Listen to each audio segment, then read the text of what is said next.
તો જય સિયારામ બધાને, જનતા જનાર્દનની જય બોલીને કરું મારા વિડીયોની શરૂઆત।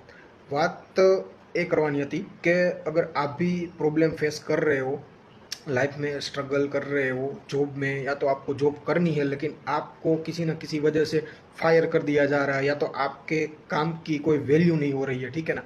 तो दोस्तों, आपके जहन में कितने सालों से एक ऐसा पैशन पल रहा होगा जो आपको अंदर से इच्छा हो रही है कुछ करने की, कि मैं इसमें कुछ कर पाता शायद, ठीक है ना। तो दोस्तों, यूनिवर्स आपको यही मैसेज दे रहा है कि अब ये टाइम आ गया है, आपको अपने पैशंस को फॉलो करने के ऊपर फोकस करना चाहिए। इसीलिए बार बार आपको ये फेस करना पड़ रहा है, और आप जो डिसीजन नहीं ले पा रहे हो, जॉब में सेट नहीं हो पा रहे हो, और उसकी वजह है वो यही है।